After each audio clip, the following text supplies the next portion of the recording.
we are back again this week on India's Youth Unplugged, the weekly show that gives India's generation next, the future generation of this country, to voice their opinions. And yes, we have a small bunch rather of them here. They're students from Pathways World School. And they're going to discuss on a very sensitive issue today, the topic of euthanasia, or as more widely known as mercy killing. If I were to define euthanasia, it would be the intentional killing by act or omission of a dependent human being for his or her alleged benefit. Of course, the key word here remains intentional. Sia, you strongly support euthanasia. What would your arguments be for it? Well, actually the three of us believe that the practice of euthanasia should be legalized, and the three of them believe that it should not. I actually believe that people have the right to choose, people who are terminally ill have the right to choose whether they want to keep on living, whether it's on life support or through medical assistance. I believe that they should have the right to choose whether they want to live or not, and that's why I believe that euthanasia should be legalized. People who are terminally ill may not be in the right frame of mind to make this decision themselves. While anyone wants to commit suicide, they are not thinking logically, and they might regret their decision later on. Most of them do. It's probably a temporary situation, but the solution that you're giving to it, euthanasia, is like a permanent solution to a temporary situation. You know, the temporary situation could be the illness, the permanent solution. Death is after all a permanent solution. There's no way coming back to it. Right? Yeah. I think though that there are some diseases that are incurable, and because they are incurable, the victim has no hope of survival, and therefore they should be allowed to choose whether they want to be euthanized right away rather than suffering. But if it, no system is foolproof.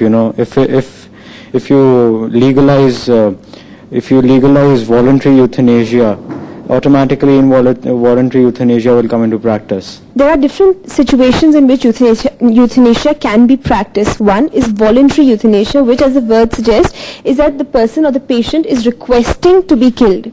Simple, that's voluntary.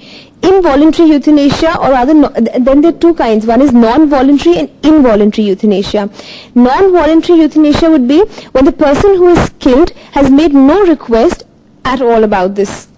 And involuntary is when the person in fact has made a request that is contrary, which is that he doesn't want to be killed.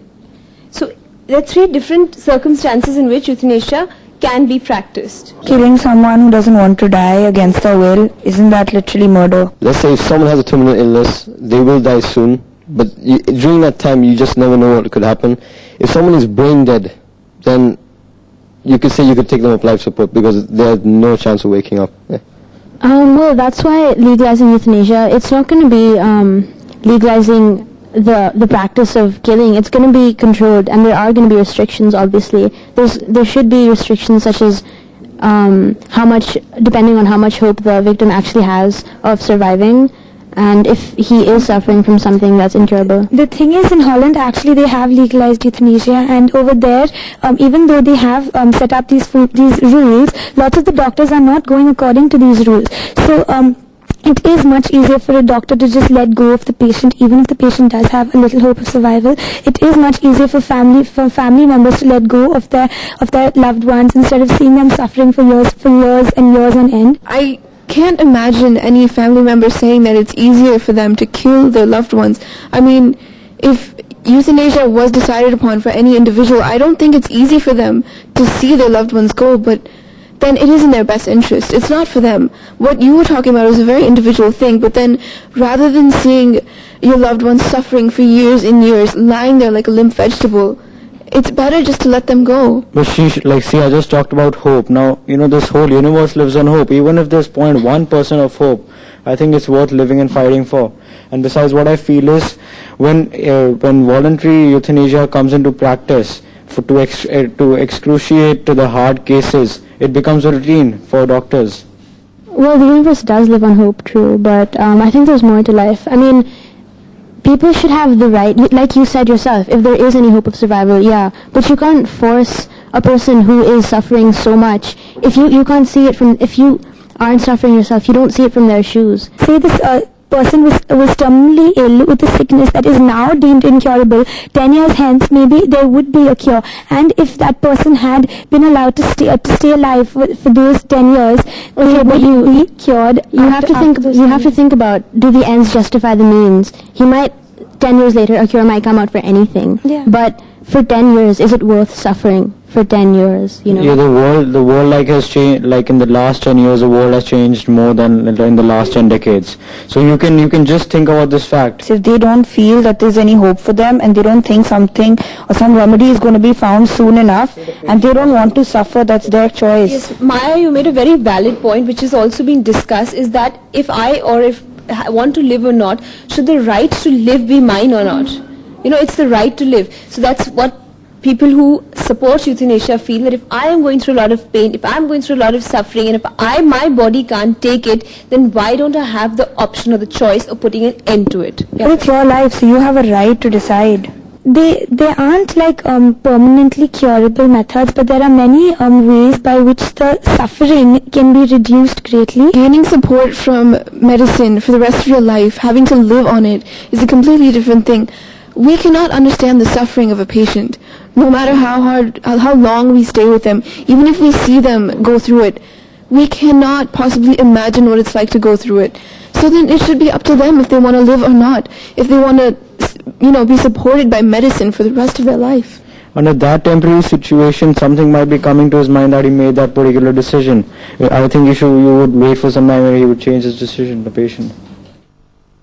But why do you want to live on artificial support? That is not even life itself. If you're going to stay as a vegetable. I'm saying I'm prepared to take care of that person for the rest of my life, because I'd rather have the person there, as in present with me there, than not be there at all, even if it's paralyzed. One. Second, who decides what position or in what situation is the patient in that condition? Nobody, even no doctor can you can't put a stamp and say that this person cannot recover. Miracles happen. So isn't it worth trying? I mean, if you start giving up hope on everything, that's what this team is trying to say, that it's worth trying. You should be optimistic. Who decides who's terminal? People have come out of coma after years and years and years and have defied all rules of medical science. Maybe you are willing to take care of a family member, a loved one who is suffering, who is paralyzed maybe, but it's being a little selfish if you say, I want to see them alive, and I want them to be there with me, and that's why I'm going to take care of them and keep them alive. You're not thinking of their suffering. Isn't it the same as suicide? Someone who wants to commit suicide is mentally unstable. It's not the same. Who feels they're suffering. It's not the same, because it's not like anybody. It's not like anybody. No. It's not like anybody is allowed to go and be euthanized. You have to obviously fit the criteria for it. You obviously have to be suffering from like disease that that you're going to die anyways. You have to be terminally ill. When we're talking about involuntary euthanasia and say the person is a human vegetable, right? He can't decide whether because he can't think anymore, right? He's brain dead, okay? And does the right stay with his family members to decide for him? How do you know how your loved one would want to die? How you're asking, how would you know if they wanted to die? How would you know that they don't? Okay, so you can justify suicide then. You can justify that if someone's depressed, they can kill themselves because it's their decision. Who said euthanasia was the easy way out? How is it easy to die? How is it easy? I said it's so much easier to die than to live. It's not easier. I'm not saying it's easier. I'm just saying that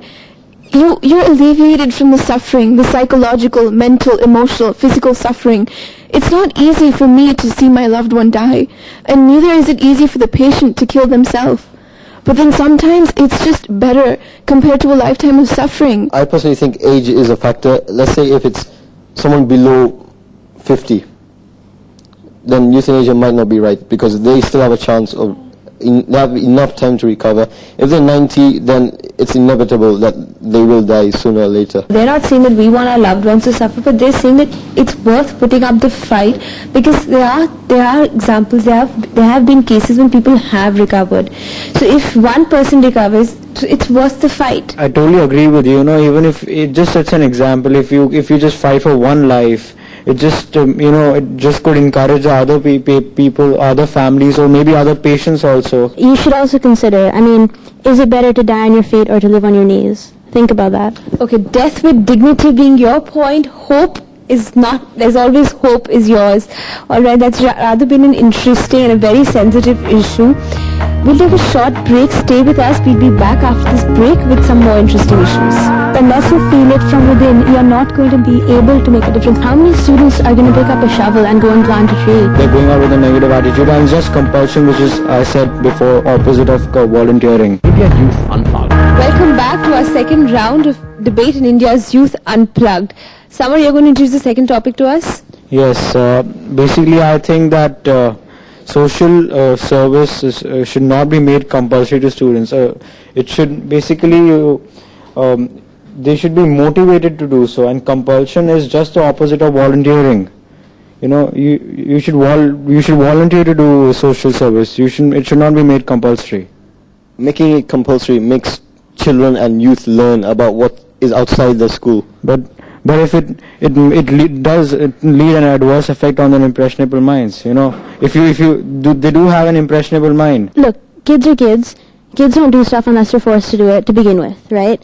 A lot of children have to be introduced to something. Like, I mean, I'm sure your parents have forced you to try different kinds of foods, go to different places, go sightseeing, do stuff that you wouldn't do otherwise on your own. You know, that's beneficial to you. That's gonna genuinely help you out, like later on, that you might not do on your own. That's why I think community service, making it compulsory, would make students more aware of what's out there and give them an opportunity, give them something to do that they wouldn't generally do otherwise. Here we're not talking about like kids, right? We're talking more about middle schoolers and high schoolers who can make their own decisions, right? And if they feel that they personally don't want to do community service, they shouldn't be forced. I think everything has a beginning. You start doing community service at a young age or an old age, wherever it is, whenever it is, you know? I think it really depends on the kids, because exposing a student or exposing a kid to something is completely different rather than forcing them to do it. Because often what happens is in the childhood, when you're forced to do something, later on when you're older, you hate it. Okay, you absolutely go against it. And I mean, that's exactly the opposite of what we're trying to do. How many students are going to pick up a shovel and go and plant a tree without being forced to do it? How many students are going to go and volunteer to teach, you know, children or something at like a government school without being forced to do it to begin with? You require them to go out with a positive attitude, with, you know, they're wanting to be doing that community service, but they're going out with a negative attitude. You might force them, but they're going out with a negative attitude, and it's just compulsion, which is, I said before, opposite of volunteering. Once in a while, you know, you need to be exposed to it. It's just about exposure. It's not like a punishment. It's I exposure. think exposure is really different from compulsion, because exposing a student to something is fine, but then I think there comes a point when it should be voluntary, because if someone doesn't want to do something, why would you force them to do it? We're talking about school level kids where you should make it compulsory, because that happens. It's established fact that most things that kids are supposed to do, they don't want to do. Whether it's about drinking milk, whether it's about doing their homework, whether it's about studying, whether it's about voluntary work. That's exactly what you're trying to say, right? That if they're taught that, let's say you're sending 100 kids for some kind of community service, even if 10 people, even 10 kids imbibe something, it's worth it. Exactly what I'm trying to say here. The example that you've taken. A lot of kids are forced to drink milk, yeah, because it's good for you. How many kids actually go and drink a glass of milk a day on their own? Milk Not is as something many. you need physically. For your physical well-being, sooner or later they'll realize themselves, if they look at the present situation of the community and see the hardships that people are going through, maybe from within they'll realize, maybe when they're 18 or when they're 20, that now I think I should help the community. Most people, like most of you, probably don't go to certain areas which would qualify slums or the underprivileged. If you don't involve at school level in things like community service, you never see that side of life, and if you don't see it, you are not aware of it. And maybe only awareness will want you to, there are people, we hear of stories where people go to a slum or the Mother Teresa's homes and things like that, and they see what's happening and it hits them, and then they feel that they have some more responsibilities as citizens towards life. Taking students out to a village and showing them what's going on, forcing them to see what's going on, rather than just telling them this is what's happening, you know, please try and help. Just being taken there is not good enough. Like when we went to the mobile crashes, there were so many people who weren't interested and they didn't do anything at all, you know. Their presence didn't really make a difference. Unless you feel it from within, you're not going to be able to make a difference. Point taken from you, it should be made compulsory, and from you people will take the point where it says that rather than just making it compulsory, let's also create awareness. So maybe a mix of making it, let them go there, and maybe before they go there, create awareness and make them feel there should be more of be more to make them feel for what they're doing rather than just forcing it on them. So many students have so many other things they would want to concentrate on, right? Everyone has their priorities. It's not going to become a priority if you don't make it one. No. Okay, look, I'm an IB student. CAS is part of my curriculum. I have to do 50 hours of community service whether I like it or not. Now, I went into a village. I went into an orphanage with the mindset that I'm doing this because I have to. I'm doing this to complete my service hours. Okay? I went there. I spent 1 hour there. And I fell in love with the children. I fell in love with what I was doing. We wrap this. What Sia you're trying to say is that you were given the exposure so you realized what it meant to you. Right? It doesn't make the same difference to everybody. But you have to introduce They're saying it doesn't make the same difference to everybody, but what they're trying to say is let's start somewhere. Maybe if Yeah, you exactly. and school Introduce isn't, it. as Maya said, it's a learning experience. It's a learning experience. It's It's an education introduction. where they teach you things. They say that no, it should come from within. All right. It's an introduction. It's an introduction. Okay.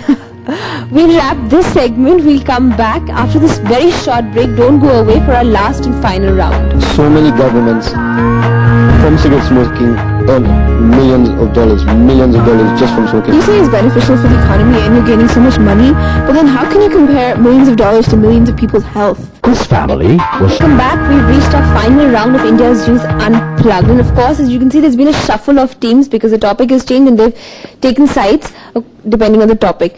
Ravi, are you going to introduce the last segment to us? Yeah, the last topic is going to be, should there be an international ban on smoking? My team over here think, yes, they should. And there shouldn't be an international ban on smoking for a number of reasons. First of all, the effect it could have on so many people. I mean, millions and millions of people smoke. They're addicted. They need it. And if they get if they get rid of smoking, it could have a big impact on very many people psychologically. That's true, but we're not talking about imposing the ban overnight. It's obviously going to be done over a period of time, maybe 5 years, maybe 10.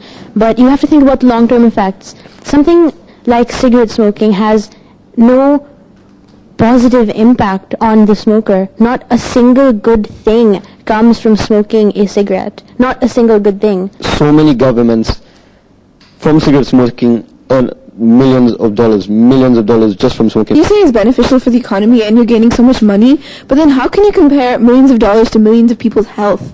Okay, one cigarette takes away so much of your life. It's all about health. How can you compare someone's well-being to a few dollars? It makes no sense. But you know what? It's above 18 that it's legalized, and after that it's their decision. You don't have to put a ban on it. If they know it's bad for them, it's their decision to choose. If they It's should smoke or not. legalized above 18, but you know what? I say 14-year-olds running around smoking. And for a large part, the reason is peer pressure. Because I see my father doing it, because I see my brother doing it, I want to smoke too, because it looks cool if I smoke. If it gets banned, there will be a more desire to smoke. More people will say this is illegal, so let's do it. Right now, you get cigarettes at every pan ki dukaan 10 meters down the road. But you don't get, I'm sure you get drugs. Nobody's debating the fact out here that drugs are not available, even though they're illegal, but they're just that much less available. So maybe it's so easy to go out and get a cigarette. It's cheap, it's right there, it's just so simple. Children who are underage, like 14-year-olds, they want to do it more. They want to do something adventurous. They want to be naughty. Not even because they like it, but they want to go out of their way to do something which isn't allowed. It's against the rules, and that's why they want to do it. Look, one thing you said about personal choice, I don't think something that's addictive, you can consider it to be a personal choice. When a person who's addicted to cigarettes is smoking, they're not doing it because it's a personal choice, they're doing it because it's an addiction. There are a lot of people who aren't addicted to it and who just do it to enjoy it. The nicotine in cigarettes is what makes you addicted to it, and it's not the nicotine that harms you, it's the tar in the cigarettes that harms you. That's why if you use nicotine patches, gradually over time you can stop smoking. That's how so many people quit. So then as far as it goes for the people who are addicted, use the patch. What about alcoholic beverages? Doesn't that have the same type of impact? One big difference between alcohol and cigarette is that when you are smoking, then you're not only affecting your health, you're also affecting the health of people around you. Alcohol directly affects only you. That's true. Passive smoking is a huge killer in the world. We don't realize it, but all of us are victims of passive smoke. All of us are victims of secondhand smoke, and people slowly die from it, you know? When you're smoking, you're not only harming yourself, you're harming your loved ones, you're harming everybody around you.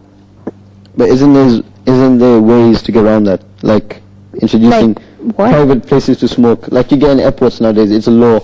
You have to have certain places where you smoke. Maybe socially, yes, but what about in your own house? I mean, an addicted father, an addicted smoker in the house is not gonna maybe make a box for himself to smoke. He's gonna smoke in his house. What about his kids? What about the rest of his family that is exposed to that? There is not a single positive effect of smoking a cigarette. Why would you do it? Effect. That's the only main thing really.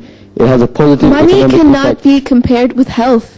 People There's no don't way care. you can compare those two things. Governments I'm sorry. Let's get back to drugs over here. If money is the issue, then why not legalize drugs, which are a bigger money-making thing? Why not legalize murder, which you can get more money from, I'm sure. Any arguments? Any more arguments? All right, so you win hands down. This is the first time we've had somebody win hands down on our show. All right, so they put up some very strong points, and Sia, Preeti and Samar, right? Great. If you want to be a part of our show in any way, you can SMS us at 6388 or write to us at ndtv@feedback.com or ndtv@feedback.in. If you have any topics that you want students in our show to discuss, SMS or write to us at, again, the same email IDs, feedback@ndtv.com and feedback@ndtv.in. We promise to include your topics and we will also thank you for them on our show. We'll be back next week with another school, same time. See you then.